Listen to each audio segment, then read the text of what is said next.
குசேலர் தினம். இதை படித்தால் செல்வம் பெருகும்.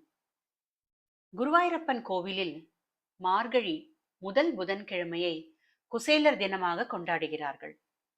கிருஷ்ணன் குசேலருக்கு அனுகிரகம் செய்த நாள் ஆதலால் அன்று பக்தர்கள் இலையில் அவல், அச்சு வெல்லக்கட்டி ஆகியவற்றை கொண்டு வந்து குருவாயூரப்பனை வணங்குவது வழக்கம்.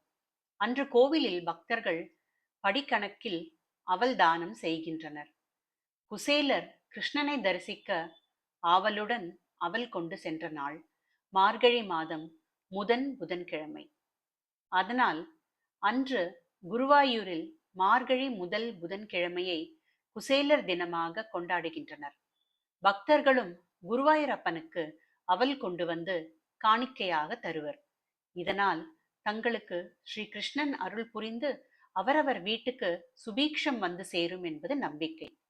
மார்கழி மாத முதல் புதன்கிழமை அன்று குருவாயூரப்பனுக்கு அவல் படைத்து இந்த குசேல சரித்திரத்தை படித்தால் செல்வம் பெருகும். சாந்தி பனி முனிவரின் ஆசிரமத்தில் நீங்கள் குருகுல வாசம் இருந்த போது குசேலர் என்ற அந்தணரும் மிகுந்த பண்போடு இல்லறத்தை காத்து கொண்டே பொருளின் மீது ஆசை இல்லாமல் உமது அருளின் மீது மட்டும் நாட்டமுடையவராக இருந்தார் அல்லவா? நம்பூதிரியின் இந்த வினாவுக்கு குருவாயூரப்பன் தலையாட்டி ஒப்புதலை தெரிவித்தார். ஹே குருவாயூரப்பா, உமது அருளை வியந்து கொண்டே குசேலர் ரத்னமயமான மாளிகையில் வசிக்கத் தொடங்கினாலும் உன்னை என்றும் மறந்ததில்லை. அவர் செல்வத்தில் பற்றில்லாமல் பக்தியின் பயனாக முக்தி அடைந்தார்.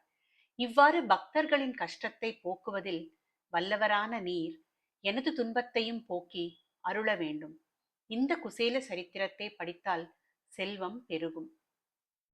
குசேலர் தின நாளான இன்று ஒரு கோவணம் அளவிற்கு கூட ஒரு சிறிய சிவப்பு வஸ்திரத்தை மடித்து வைத்து அதில் அவல், வெல்லம் வைத்து படைத்து இந்த கதையை படித்து பிறகு சிவப்பு வஸ்திரத்தை சிறிது சிறிதாக கிழித்து அந்த அவலையும் வெல்லத்தையும் அவற்றில் வைத்து சிறிய மூட்டையைப் போல் கட்டி அனைவருக்கும் விநியோகம் செய்தால் பக்தர்களுடைய விருப்பத்தை அந்த குருவாயூரப்பன் நிச்சயம் நிறைவேற்றுவான். அது சரி, அதென்ன சிவப்பு வஸ்திரம்? அதுவும் கண்ணனின் கௌபீனமா? இதை பற்றி குருவாயூரப்பனின் லீலைகளில் ஒன்றான கதையை தெரிந்து கொள்வோமா? முன்னொரு சமயம் ஒரு வயதான மூதாட்டி இருந்தாள். அவள் குருவாயூர் கண்ணனின் தீவிர பக்தை. அவள் ஒவ்வொரு நாளும் காலையிலும் மாலையிலும் குருவாயூரப்பனின் சன்னதிக்கு சென்று தரிசனம் செய்து மனமுருக வழிபடுவது வழக்கம். ஒரு நாள் சீவேலி தரிசனம் முடிந்து வீட்டுக்கு செல்லும் போது பெரும் காற்றுடன் கனமழை பெய்தது. அந்த நாட்களில் சாலை விளக்குகள் கிடையாது. இருட்டில் வழி தவறிவிட்டது. மிகுந்த கவலையோடு குருவாயூரப்பனின் நாமங்களை சொல்லிக்கொண்டே சென்று கொண்டிருந்தாள். அப்போது ஒரு சிறிய பையன் அவள் முன் தோன்றி, பாட்டி, கவலைப்படாதீர்கள், உங்களை நான் வீட்டுக்கு கொண்டு செல்கிறேன் என்று சொன்னான். மழையில் இருவரும் தெப்பமாக நனைந்து விட்டனர். பேசிக்கொண்டே பாட்டியின் வீட்டை அடைந்தார்கள். வீட்டை அடைந்ததும் அந்த சிறுவனுக்கு நன்றி சொல்லி, உன் பெயர் என்ன என்று கேட்டாள். அதற்கு அவன் கோபாலன் என்று சொன்னான். மூதாட்டி, நீ செய்திருக்கும் உதவிக்கு உனக்கு ஏதாவது நான் தர வேண்டும், என்ன வேண்டும் கேள் என்று சொன்னாள்.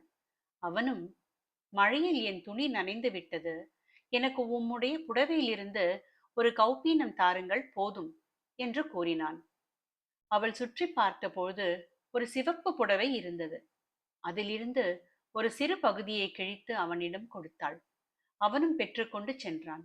அடுத்த நாள் காலை நிர்மாலிய தரிசனத்திற்காக சன்னதியின் கதவை திறந்தபோது மூர்த்திக்கு சிவப்பு வர்ண கௌபீனம் கட்டியிருப்பதைக் கண்டு அனைவரும் அதிர்ச்சி அடைந்தனர், அதிசயித்தனர். முதல் நாள் நன்கு அலங்காரம் செய்யப்பட்ட கண்ணன் இப்பொழுது எப்படி கௌபீனத்தோடு காட்சி அளிக்கிறான் என்று ஆச்சரியம் அடைந்தனர். கண்ணனின் திவ்ய மேனி அனைவரையும் மயக்கும் வண்ணம் இருந்தது. வழக்கம் போல் தரிசனத்துக்காக வந்திருந்த மூதாட்டியும் மகிழ்ந்து அனைவரிடமும் முந்தைய நாள் நடந்தவற்றை சொன்னாள். தன்னுடைய சிறிது கிழிந்த புடவையையும் காண்பித்தாள். அதன் கிழிந்த பகுதி குருவாயூரப்பனின் கௌபீனமாக இருப்பதைக் கண்ட அனைவரும் வியந்தனர். இந்த தெய்வீக நாடகத்தையும் குருவாயூரப்பன் தனக்கு அனுகிரகம் செய்ததையும் எண்ணி எண்ணி ஆனந்தித்தாள். அன்று முதல் ஸ்ரீ குருவாயூரப்பனுக்கு இரவில் சிவப்பு கௌபீனம் சாற்றுவது வழக்கமாக இருந்து வருகிறது.